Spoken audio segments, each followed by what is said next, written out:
Hola, bienvenidos al primer video que inaugura este canal, en el cual veremos temas acerca de la medicina humana. Y en este video veremos sobre qué es una célula, cómo se compone y cuál es su función. Aquí les muestro el índice del video y de dónde saqué la información, que fue del Guyton Tratado de Fisiología Médica. Empezando por su definición, la célula es la unidad estructural y funcional básica de todos los organismos multicelulares, aunque no son solo elementos básicos que solo conforman al organismo.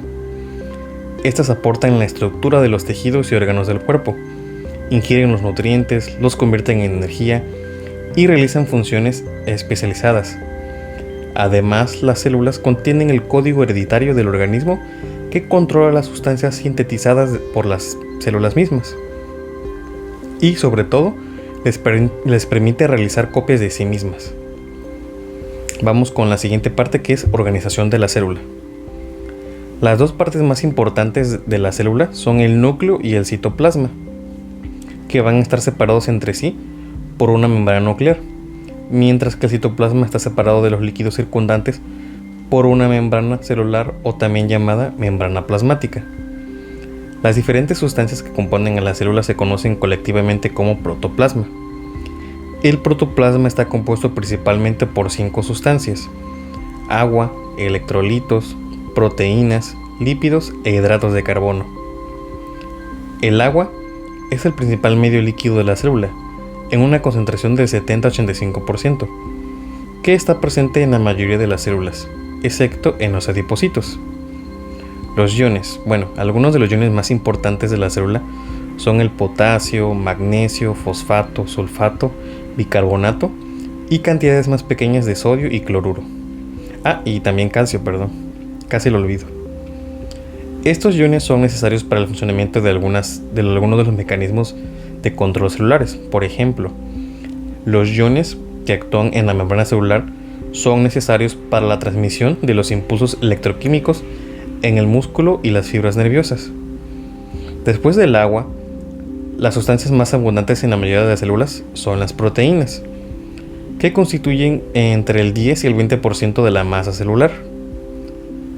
Existen dos tipos de proteínas que constituyen las células: las proteínas estructurales y las proteínas funcionales. Las proteínas estructurales están presentes en la mayoría de la célula, principalmente en forma de filamentos largos que son polímeros de muchas moléculas proteicas individuales. Estos filamentos ayudan en la formación de microtúbulos, que proporcionan los citoesqueletos de orgánulos celulares como los cilios, axones nerviosos, usos mitóticos de las células en mitosis, y túbulos filamentosos finos, que mantienen unidas las partes del citoplasma y nucleoplasma en sus respectivos compartimientos. Ejemplos de proteínas estructurales son las proteínas fibrilares, que se encuentran fuera de la célula, como las fibras de colágeno y elastina del tejido conjuntivo, y en las paredes de los vasos sanguíneos, tendones, ligamentos, etc. Las proteínas funcionales son un tipo de proteína totalmente diferente, que están habitualmente compuestas por combinaciones de pocas moléculas en un formato tubular globular. Estas proteínas son principalmente en las enzimas de la célula, y al contrario de las proteínas fibrilares, a menudo resultan ser móviles dentro del líquido celular. Los lípidos, vamos con los lípidos. Estos son varios tipos de sustancias que se agrupan porque tienen una propiedad en común: ser solubles en disolventes grasos. Los principales lípidos son fosfolípidos y el colesterol, que juntos suponen solo el 2% de la masa total de la célula. ¿Pero en qué radica su importancia? En que, al ser principalmente insolubles en agua, se usan para formar las barreras de la membrana celular y de la membrana intracelular que delimitan los orgánulos. Además de los fosfolípidos y el colesterol, algunas de las células contienen grandes cantidades de triglicéridos, que también se conocen como grasas neutras. En los adipocitos, los triglicéridos suponen hasta el 95% de la masa celular. La grasa almacenada en estas células presenta el principal almacén del organismo de nutrientes energéticos, que después se pueden usar para proporcionar energía siempre que el organismo la necesite. Los hidratos de carbono tienen escasas funciones estructurales en la célula, salvo porque forman parte de moléculas glucoproteicas, pero sí tienen un papel muy importante en la nutrición celular. La mayoría de las células del ser humano no mantienen grandes reservas de hidratos de carbono, con una media que suele ser el 1% de su masa total, pudiendo incluso aumentar hasta el 3% en células musculares e incluso hasta el 6% en los hepatocitos.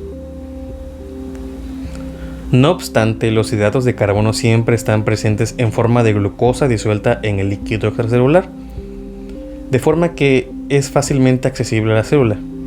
Además, una pequeña cantidad de hidratos de carbono se almacena en las células en forma de glucógeno, que es un polímero insoluble de glucosa que se puede despolimerizar y usar rápidamente para aportar la energía que necesitan las células. Vamos con el siguiente subtema, que es estructura física de la célula. La célula contiene estructuras físicas muy organizadas, que se denominan organulos o también llamados organelos. Los organulos que conforman a la célula son núcleo, nucleolo, retículo endoplásmico liso y rugoso, aparato de Golgi, mitocondria, lisosomas y peroxisomas, también los centriolos. La mayoría de los organulos de la célula están cubiertos por membranas compuestas principalmente por lípidos y proteínas. Y pues cada uno de estos organulos tiene una membrana que los recubre, aparte de la membrana plasmática que rodea toda la célula. Los lípidos de las membranas proporcionan una barrera que impide el movimiento del agua y también de sustancias hidrosolubles desde un compartimento celular a otro, porque el agua pues no va a ser soluble en lípidos, repeliendo esas sustancias hidrosolubles como si fuera un escudo. No obstante, las moléculas proteicas de la membrana suelen atravesar toda la membrana proporcionando vías especializadas que a menudo se organizan en poros auténticos para el paso de sustancias específicas a través de la membrana. Además, muchas otras proteínas de la membrana son enzimas que catalizan multitud de reacciones químicas diferentes. Vamos ahora con la membrana celular. La membrana celular, o también llamada membrana plasmática, cubre a la célula y va a ser una estructura elástica, fina y flexible, que tiene un grosor de tan solo de 7.5 a 10 nanómetros. Está formada casi totalmente por proteínas y lípidos, con una composición aproximada de un 55% proteínas, 25% de fosfolípidos, 13% de colesterol, 4% de otros lípidos y un 3% de hidratos de carbono. Su estructura básica consiste en una bicapa lipídica, que es una película fina de doble capa de lípidos, cada una de las cuales contiene una sola molécula de grosor y rodea de forma continua toda la superficie celular. Esa película lipídica impide la penetración de sustancias hidrosolubles y en ella se encuentran intercaladas grandes proteínas globulares. Esta bicapa lipídica está formada por tres principales tipos de lípidos: fosfolípidos, esfingolípidos y colesterol, siendo los fosfolípidos los más abundantes en la membrana celular. El extremo fosfato del fosfolípido es hidrófilo, soluble en agua, y la porción del ácido es hidrófoba, solamente soluble en grasas. Esta va a ser repelida por el agua, claro.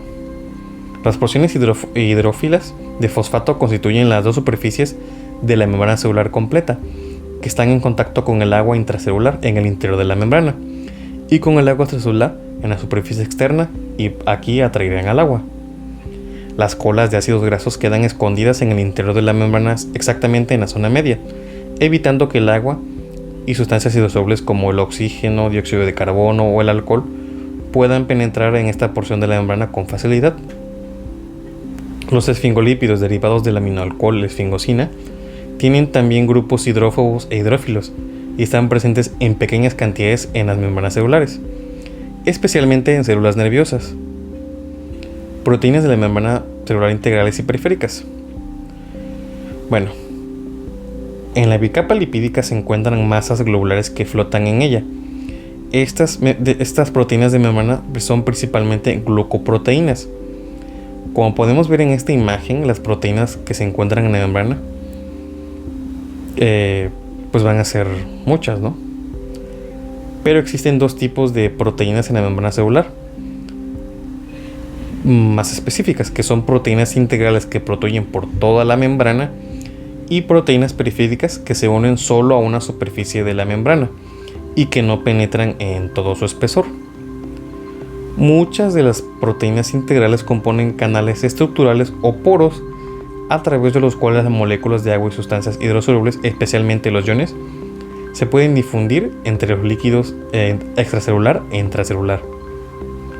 Las proteínas integrales de membrana juegan un papel fundamental en la permeabilidad selectiva de la célula, actuando como vías especializadas que permiten el paso preferente de ciertas sustancias como iones, nutrientes, moléculas pequeñas, mientras que van a excluir otras. Otras proteínas integrales actúan como proteínas transportadoras de sustancias, que de otro modo no podrían penetrar en la bicapa lipídica.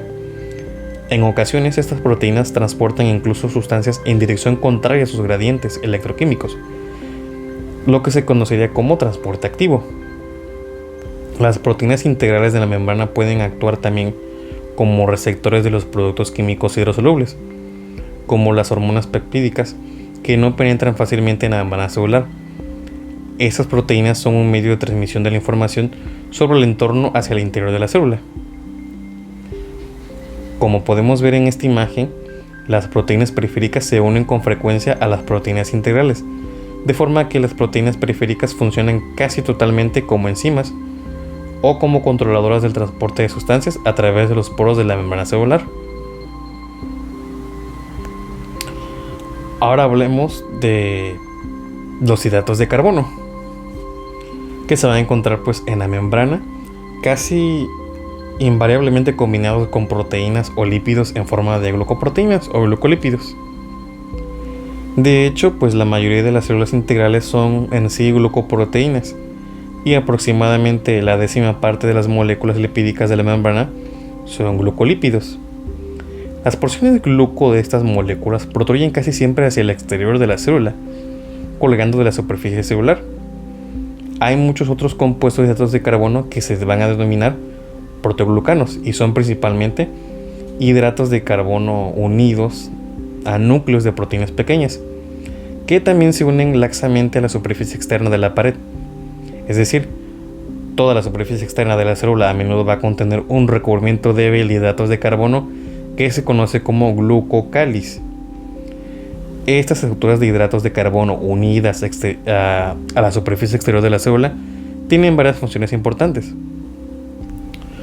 ya que muchas de ellas tienen una carga eléctrica negativa que proporciona a la mayoría de las células una carga negativa a toda la superficie que repelerá a otros objetos cargados negativamente. También el glucocáliz de algunas células se une al glucocáliz de otras, con lo que va a unir células entre sí. Además, muchos de los hidratos de carbono actúan como componentes de receptor para la unión de las hormonas, como la insulina. Cuando se unen, esta combinación va a activar las proteínas internas unidas, que a su vez activan una cascada de enzimas intracelulares. Y algunas estructuras de hidratos de carbono van a participar en reacciones inmunitarias. Y bueno, eso ha sido todo por hoy. No olvides suscribirte, darle like, compártelo con tus amigos, te lo agradecería muchísimo. En el siguiente video, igual de la célula, veremos el citoplasma y sus orgánulos. Así que puedes estar atento a las notificaciones. Hasta la próxima.